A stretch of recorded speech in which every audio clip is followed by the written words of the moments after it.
What's up, guys? Welcome back. Tonight I'm headed camping with some of the guys at Shanty. So a few of them are already up here earlier. They were skiing. They're gonna ski a little bit tomorrow too. I just left after work, gonna meet them up there for a quick overnight camp, I guess. It'll be cool. They have their trailer, some of their trailers. I've got my dwell shell. They've got some tent options that I'll show you, some of the products they have. But they kind of brought a little bit of everything up here. So excited to hang out with these guys. And we'll just make my way up to this ski resort parking lot that they're at.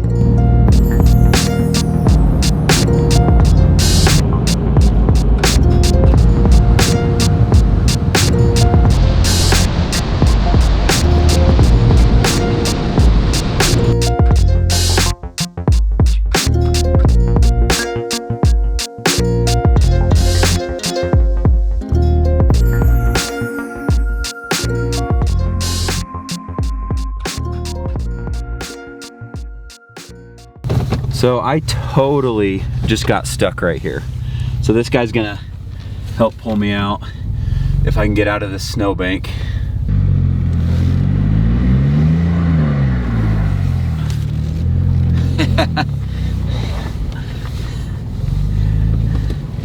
Perfect. Nice work, man. What was your name? Jonah. Jonah.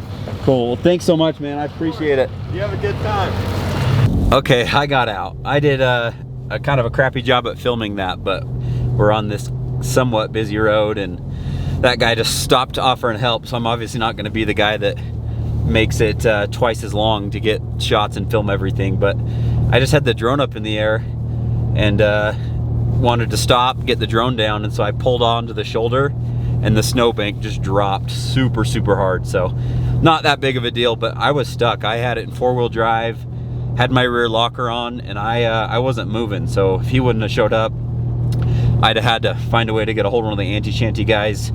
Or I do have my set of Max Tracks, which probably would have helped, but it was pretty stuck. So thanks, Jonah, for helping me get out.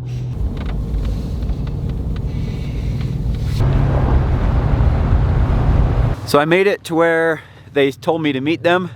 I assume the guys that were touring are coming back from the spot they were at.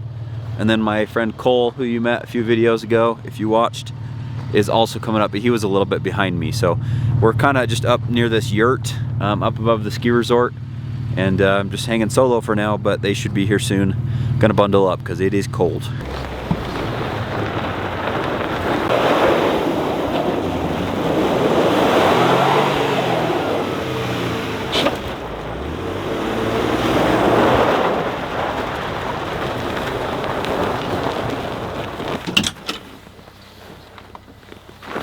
Okay, we got mine and Cole's stuff all set up. We're still waiting on Taylor and the other guys. Got the, oh, that's really dark, but diesel heaters ready to roll. I've been borrowing an extra 1000 watt. 1000 watts is probably all you need in total, but I only have a 500, so I run my 500 right now and a 1000. But I also have Starlink up, so winter I pull way more power. I'm running fridge and all normal electronic stuff, Starlink, that kind of thing, which is overkill, but it's nice to have. And then I did something new. Every time I've been going out recently, my water has just been freezing solid. And so I ordered one of these, see if I can see it, Facone tank heating pads off of Amazon. And then I just wired it. They don't pull like very much power at all, so that's just a small DC plug, and I have it unplugged right now, but it only pulls like 20 watts, and then it has a temperature regulator. So when it drops to a certain temperature, it turns it on, and then when it gets it really high so it doesn't freeze, it can turn itself on and off, which is kind of nice. So now I shouldn't have frozen water anymore.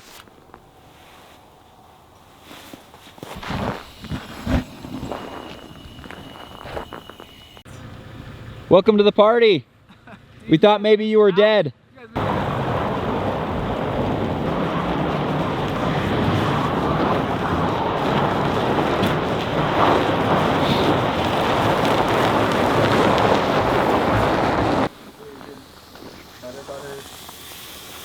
So we got quite the Shanty product display here. We got Cole's dwell shell, my dwell shell, this trailer. I think this is their rigid roof one.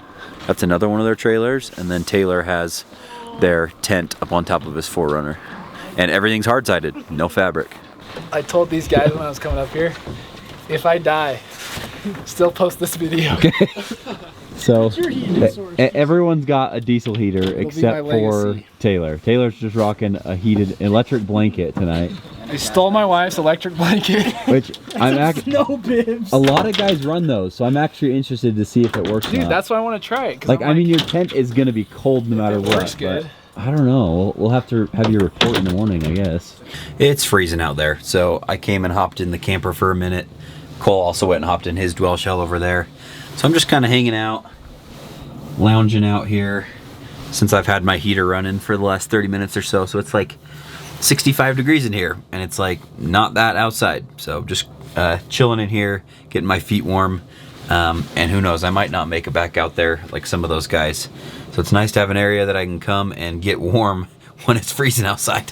One of the absolute coolest thing about having a hard-sided camper is being able to lean up against the walls. And so I'm just leaned up against the side wall right now, just kind of lounging, hanging out, trying to decide if I'm ready to get ready for bed or not. But I'm up here in a heated camper in the middle of winter.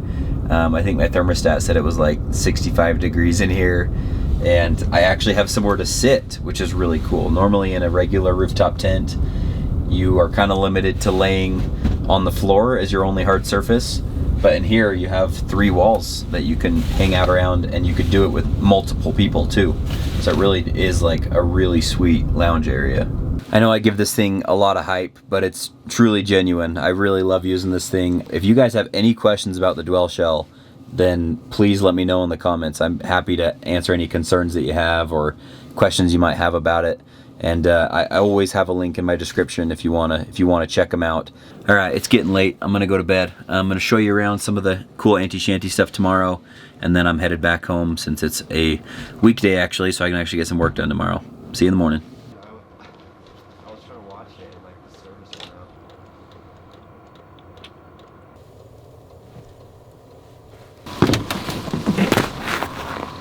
Morning. How'd you sleep, dude? I was hot. Yeah? Yeah, I was hot if anything. It was pretty freaking warm in there. Had to keep turning on the fan, sucking some hot air out. Didn't really sleep in my sleeping bag that much, but not to complain. I was very, very comfortable, so it was great. I'm at like 20% diesel left, and normally I feel like I only use like half a tank, but I did start it at like 8 p.m. or something, so maybe that's why. Can you tell me what we got here? Gary's weekly sourdough. Okay. Toasted in a cast iron skillet. With the fried eggs. Dude, that's freaking delicious. As you can see, the drip is insane. That's good. That's what we like to see. Over easy. Piece of bacon. Dude, you're the man. Thank you. Yeah, man. That looks so good. All right, check that out. That looks so good. Dude, that's legit. Nice work, Taylor. I haven't even hit the explosion yet. There it is. Oh, there it is. There it is, baby. Good flow. Oh. That's the good stuff. Didn't get on your boots. That's good. Oh. We got some water over here. Came out the back. Dog. Yeah, dog. Holy crap.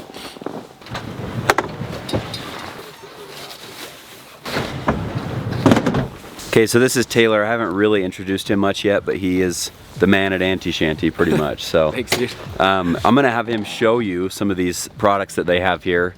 Not really the dwell shell, since I just harp on those nonstop to you guys. But they have 3 other things here that I want him to walk you around very briefly and have you just explain kind of what they are and their purpose and everything. And then for more info, you guys have tons of videos if you want like in-depth stuff on them.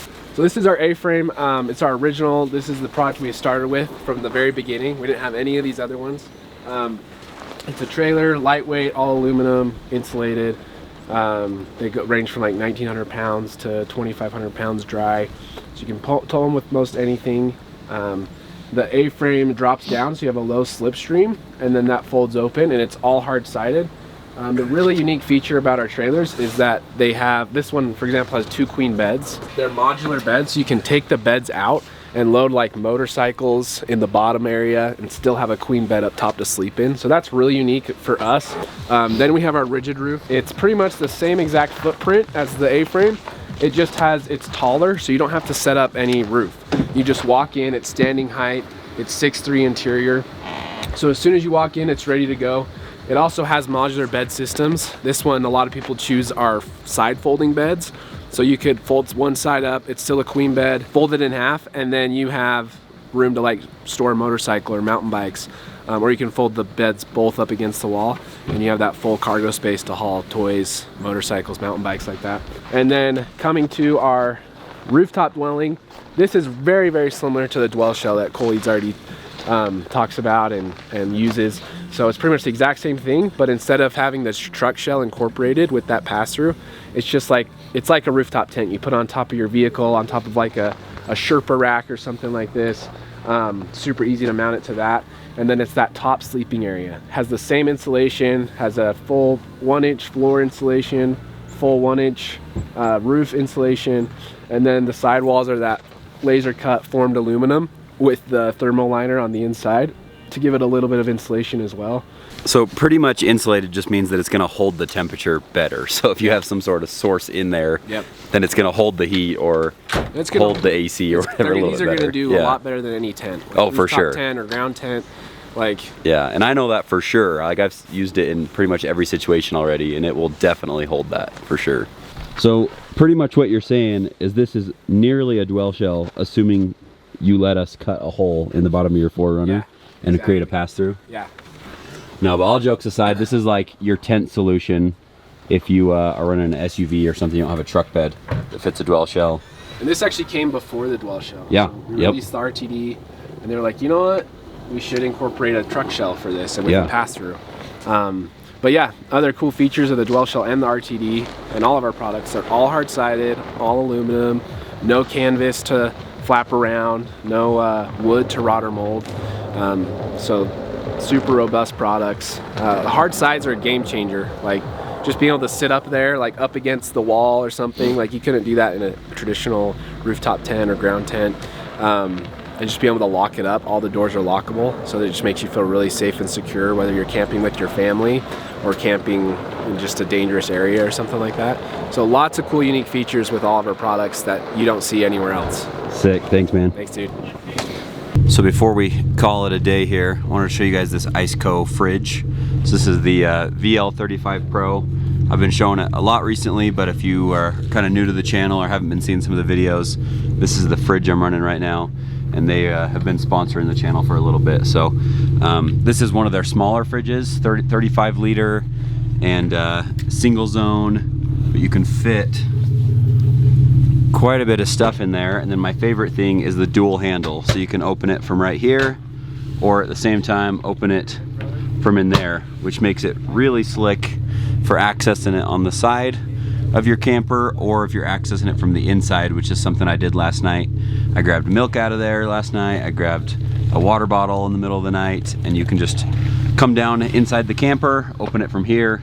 So super directional, you don't have to face it a certain way. And then they are just super simple controls. You just plug them in and then they're wildly efficient. So they usually only pull like 20 to 30 watts, and that's only when they're running. In the winter they don't run very much because it's so cold. So if you're on the fence about a fridge, I would highly suggest checking out the Iceco stuff. They just work great, they're simple, and they've just been proven. So I really like using them. They're tough and have a pretty good price point for what they are. So they have tons of different sizes. I'll leave a link below if you want to check out the VL35 Pro S or some of their other ones as well. All right, have fun skiing. Thanks for hanging out. Safe drive. Have fun. See ya. See you, Cole. Good luck. Nice to meet you, bro. Yeah, you too. Adios. Have a good one. See you, Cole. Thanks for hanging out. All right, thanks for hanging, guys. We'll see you in the next one.